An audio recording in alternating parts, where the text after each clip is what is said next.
What is up, players? It is WarbossTae up in this mug. Welcome to another episode in my series Fireforge Fridays, where we're taking a look at a kit released by Fireforge Games. And we're doing this on a Friday, and we're hopefully going to get it all painted up by Monday. Today is 4th. I think it's the 4th, yeah. Hello, it's Friday, March 4th, and we are going to hopefully paint up these Mongols by Monday for Mongol Monday. These are for use in their Days Vault rule system, and I'm going to link to the website. You can check out their Days Vault game and their entire range of miniatures, which is just gorgeous. It's beautiful, and I love their work, especially in resin, because that's what I've been working with. So let's take a look at their Heavy Cavalry Command for the Mongols. So the first thing we've got are our horses. Now, these, like the other Mongol Heavy Cavalry models that I've unboxed and reviewed and painted up, you can tell that they are not the light skirmishing raiders that the Mongols historically are known for, just lightning fast attacks and in and out, causing a lot of raids and raiding and damage and just, you know, disrupting the enemy. These are chunky horses that have been trained to go long distances, wear this heavy armor, and just, you know, blitz into the enemy lines, like straight from the front. So they've got the armor that all of the other horses have had in the Mongol Heavy Cavalry. They've got that beautiful cloth underneath that you can paint in different colors. I've painted mine pink, turquoise, yellow, red. There's a lot of great resources out there if you just Google, you know, Mongol Heavy Cavalry like I did, because I had no idea how to paint them, and you'll see some really cool designs. You can go with either the very drab and you know, the dark browns and the very like hard tough leather, but I think for these cloth kind of materials here under the Heavy Cavalry, I like going with a little bit more color, because the horses themselves are going to be a nice dark brown or a black, and the chainmail, or not the chainmail, but these layered armor pieces on the actual horses are going to be, you know, silver. So a little pop of color is always nice. They've got that all the fine detail of the quivers with the arrows, the different kind of containers for their rations that the army would be eating, like on the road. And again, this is one of the most fascinating armies because they really existed. And I've been watching the show on Netflix, Marco Polo, and it's got like Kublai Khan and like Mongol armies and stuff. But I mean, I've been doing my research, for those of you who remember my previous Mongol videos, where I kind of talk about how I did historical research on what was in these bags, what would be in these bags, iron rations, the different kind of powdered horse milk that they would kind of throw water in, and then like the riding, the long distance riding would kind of slosh it together and make this kind of like yogurt that would kind of sustain them. And just how impressive the Mongol army was at being so devastating, and why they were so feared throughout a huge part of the world. So the horses are, you know, really just as important as the riders. Unlike many miniature war games where the horses are just kind of decoration, the Mongols really prided themselves on what their horses did and how they were used and their function. Now let's take a look at the actual riders. So luckily these ones, they're sculpted with the weapons in their hand. You don't have to worry about gluing them in. And like I said, I just really like the detail that they've got going. From the different materials they used on their armor, to the flowy little top knot on their helmet there, to the cloth sash around their waist, and you can see some pouches on their shield. So that's one guy. Here's the second, screaming, going forward. His arm open there, so you can put in a shield. He's got his sword. You can tell that they've got that characteristic Mongolian mustache. there's the third guy. He does have his hand open so that you're going to be gluing in, I think this is the standard bearer. And I like how he's kind of turned to look like towards the standard. And either like he's shouting over his shoulder or he's looking at the standard and shouting and holding that up. And the fourth guy here looks like he is, what would he be? I think he might be the drummer because he's got his right hand is missing a piece there, and this looks like a drumstick rather than a weapon. And it's in his shield arm as well, so yeah, it looks like that's what it would be. Okay, let's take a look at all the bits you get. The first, the most impressive, would be the banner itself. It looks like a bunch of tassels hanging together, strung up together.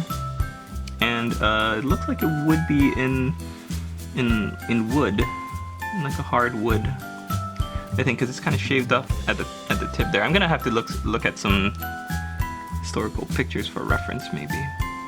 It's all lashed and tied together. Okay, and the good thing about this is the resin, even though it is in resin, it is not bent.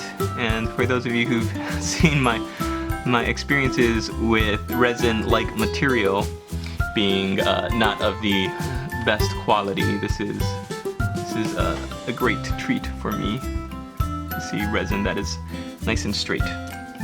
Okay, and then the rest of the bits you get here: a shield, a bow, looks like a short bow, and is that a sword or like a knife and a quiver? I'm sorry, Igor, focus! What's wrong with you? I'm sorry, Master. It's been so long since I've spoken on camera.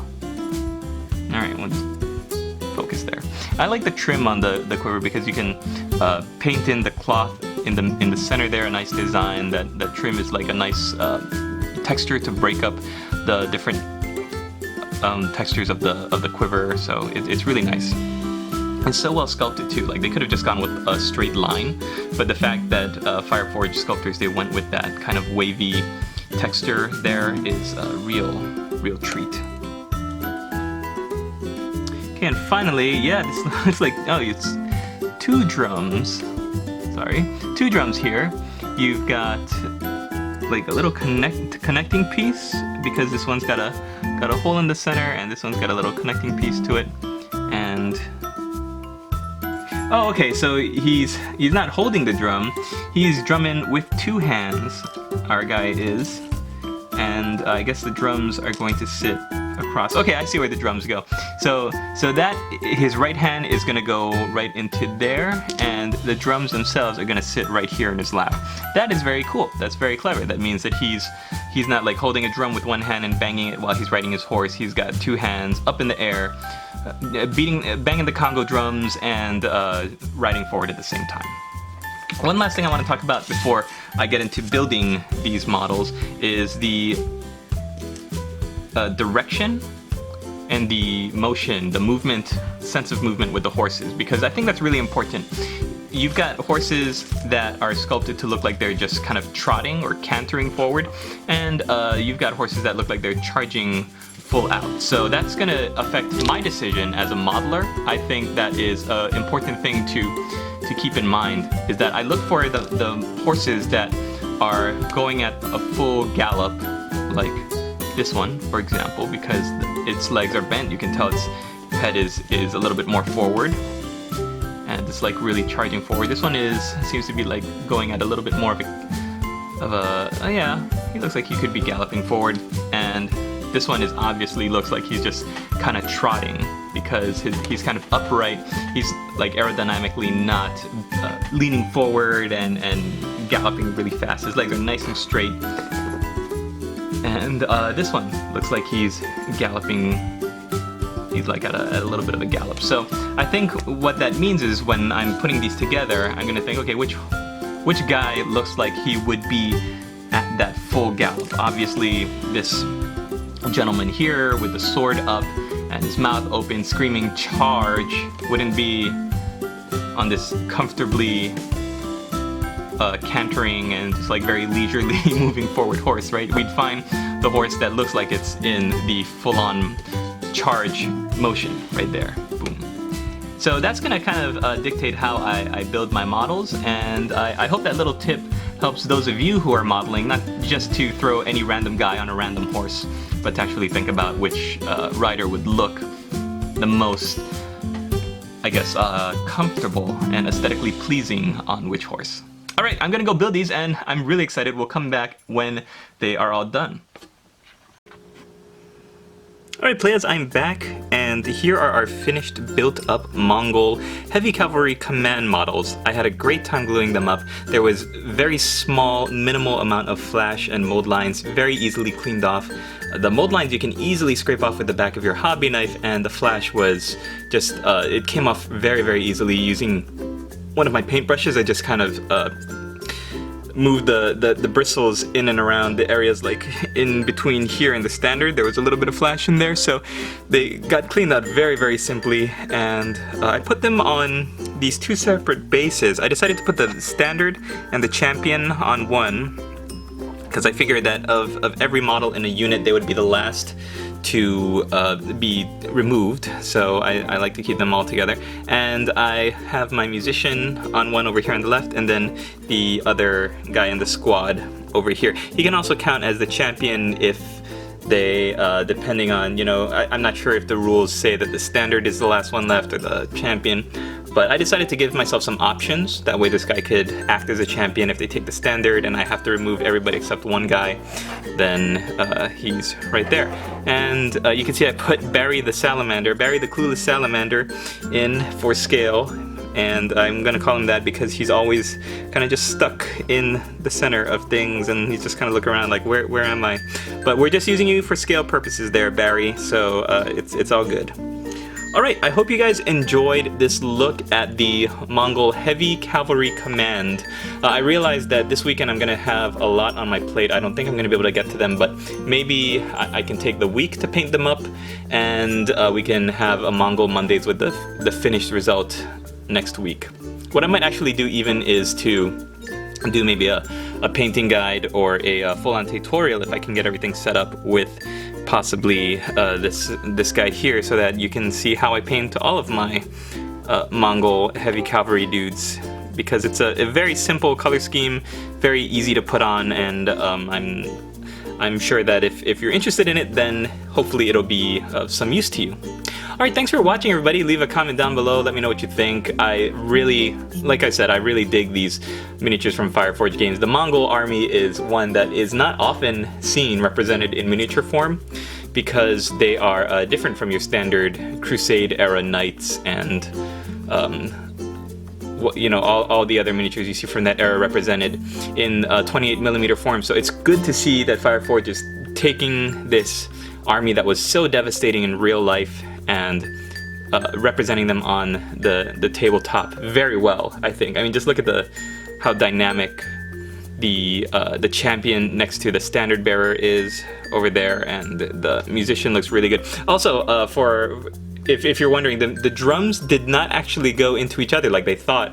If you remember the earlier part of my video, there's a hole in one of the two drums, and the other one has like a little resin, not plastic, rod sticking out of it, and that plastic rod actually slots into a hole. If you look at the earlier part of the video, you'll see that the musician has kind of a hollow depression in his left leg. That's where that slots into.